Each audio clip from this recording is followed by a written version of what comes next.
¿Qué tal, apreciados estudiantes? Les doy la bienvenida a esta tercera sesión de la materia Seguridad Social y sin más preámbulos, comencemos.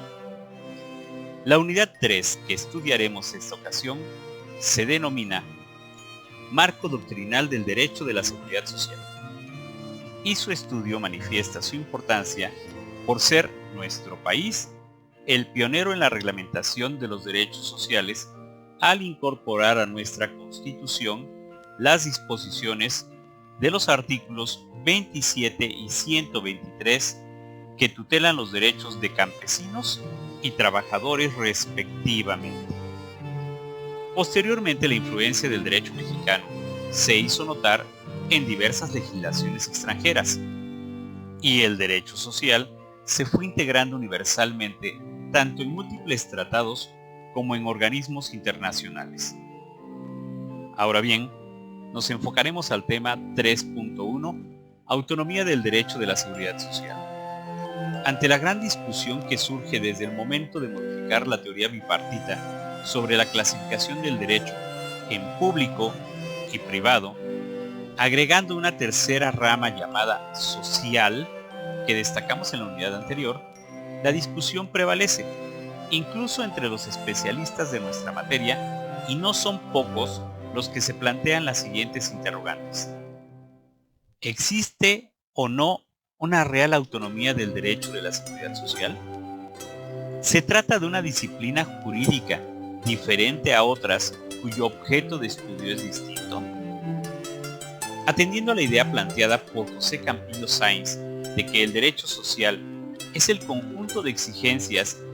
que la persona pueda hacer valer ante la sociedad para que ésta le proporcione los medios necesarios para poder atender el cumplimiento de sus fines y le asegure un mínimo de bienestar que le permita conducir una existencia decorosa y digna de su calidad de hombre, podremos concluir que tal campo no tiene cabida dentro del derecho público y mucho menos del derecho privado. Ahora bien, sin duda alguna, podemos aseverar que las disposiciones de orden jurídico que prescriben las bases de la seguridad social en nuestro país provienen de la Constitución Política de los Estados Unidos Mexicanos y no están comprendidas dentro de las ramas del derecho público o privado, sino del llamado derecho social. Por lo anterior y en vista de la polémica existente, solo nos queda afirmar que el debate académico subsistirá aún por mucho tiempo, pero no puede negarse que en la práctica el derecho de la seguridad social existe de manera autónoma, lo mismo en nuestro país que en muchos otros. Respecto del 3.2, fundamentos y principios que orientan al derecho de la seguridad social, el fundamento del derecho de la seguridad social en nuestro país se sustenta de manera firme en bases constitucionales y de leyes reglamentarias que protegen en este rubro a los trabajadores en general, a los del Estado y de las Fuerzas Armadas, mismos que se estudiarán con minuciosidad más adelante. Por otra parte, los principios más representativos de la seguridad social son, en primer lugar, la universalidad, refiriéndonos a la garantía de protección a todas las personas amparadas sin ninguna discriminación y en todas las etapas de su vida. Enseguida tenemos a la solidaridad, que busca proteger a los menos favorecidos en base a la participación de todos los contribuyentes al sistema. Le sigue la integralidad, que corresponde a una garantía de cobertura de todas las necesidades de previsión amparadas por el sistema. La unidad tiene que ver con la articulación de políticas, instituciones, procedimientos y prestaciones a fin de alcanzar su objetivo. En cuanto a la participación, se refiere al fortalecimiento del rol protagónico de todos los actores sociales, públicos y privados involucrados en el sistema de seguridad social integral. Lo relativo al autofinanciamiento es en cuanto a que el sistema funciona en un equilibrio tanto financiero como actuarialmente sostenible. Y finalmente, la eficiencia refiere a que es la mejor utilización de los recursos disponibles para que los beneficios de la ley sean prestados de manera oportuna, adecuada y suficiente. El 3.3, llamado Bases Constitucionales del Derecho de la Seguridad Social, quisiera iniciarlo con un aporte meramente histórico. Recordemos que la 57ª sesión ordinaria del Constituyente de Querétaro, fechada el 23 de enero de 1917, atestiguó el dictamen de la fracción 29ª del artículo 123 constitucional, dando nacimiento a nuestra disciplina en los siguientes términos. Se consideran de utilidad social el establecimiento de cajas de seguros populares, de invalidez, de vida, de cesación involuntaria de trabajo, de accidentes y otros con fines análogos, por lo cual tanto el gobierno federal como el de cada estado deberán fomentar la organización de instituciones de esta índole para infundir e inculcar la previsión popular. Posteriormente, el Congreso de la Unión, en 1929, modificó la fracción en comento para establecer ahora que se considera de utilidad pública la expedición de la Ley del Seguro Social, y ella comprenderá seguros de invalidez, de vida,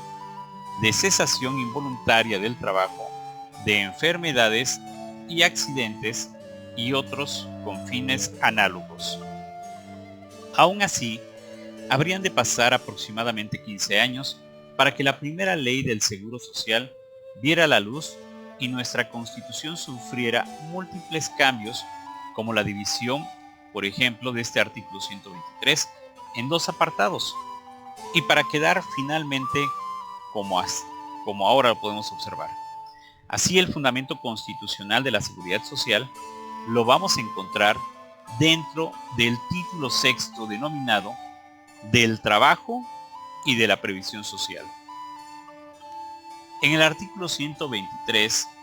encontramos dos apartados. El primer apartado, el apartado A, que reglamenta lo relativo a los trabajadores en general, y el apartado B, los trabajadores al servicio del Estado. Dentro del apartado A, la fracción 29ª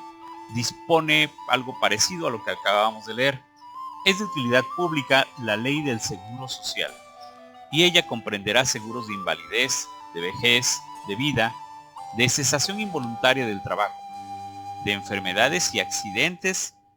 de servicios de guardería y cualquier otro encaminado a la protección y bienestar de los trabajadores,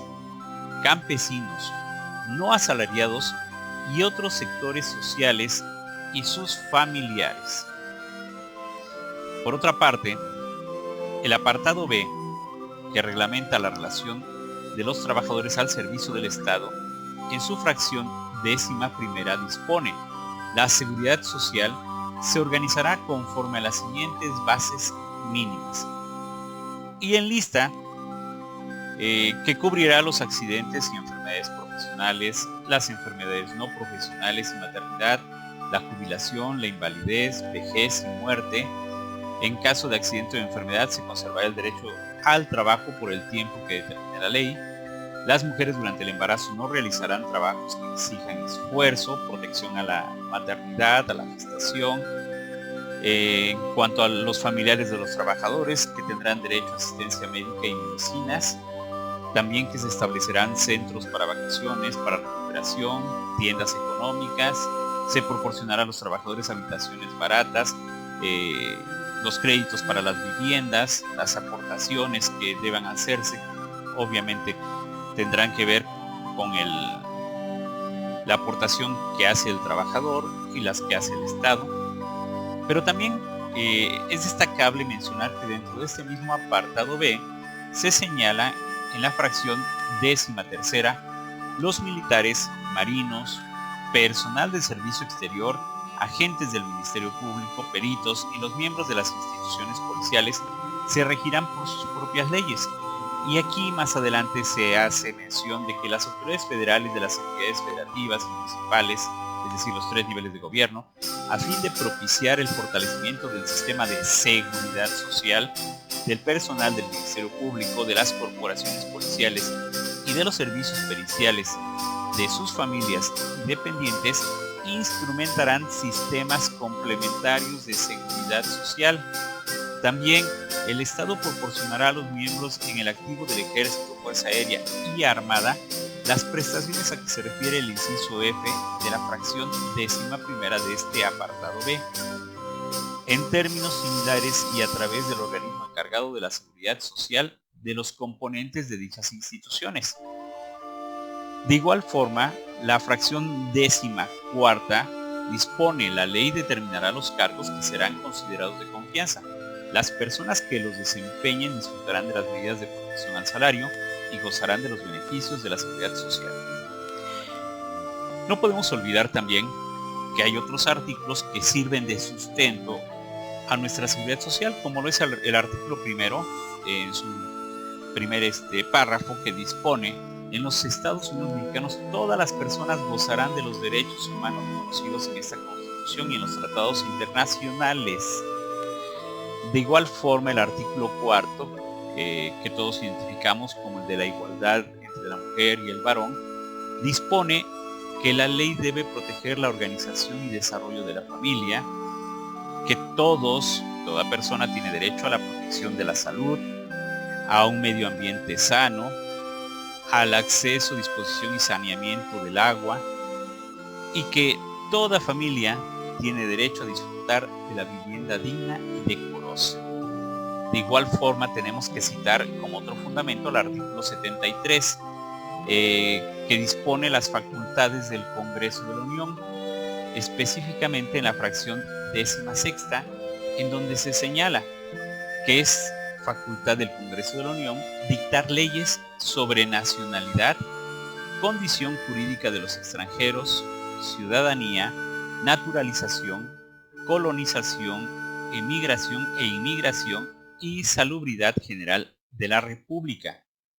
Específicamente en esta última parte, salubridad general de la República.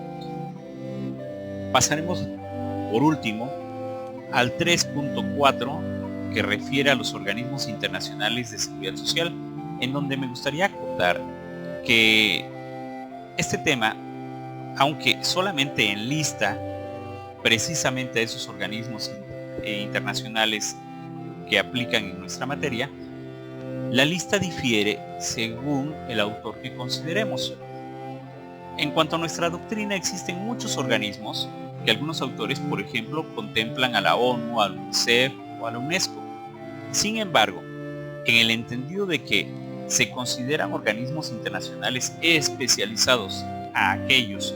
que dedican el total o gran parte de su actuar a la seguridad social, solo destacaremos a la Organización Internacional del Trabajo en el Hogar, a la Asociación Internacional de la Seguridad Social, a la Conferencia Interamericana de Seguridad Social, la Organización Iberoamericana de Seguridad Social, el Consejo Internacional del Bienestar Social, la Organización Internacional de Supervisores de Pensiones. Destaquemos que en algunos las siglas que los destacan a nivel internacional están escritas en inglés y por eso difieren un poco de los que acabo de citar. Y llegamos así al final de nuestra sesión. Les agradezco su atención, reiterándoles mi absoluta disposición para resolver sus dudas. De igual manera, les invito a realizar las actividades encomendadas.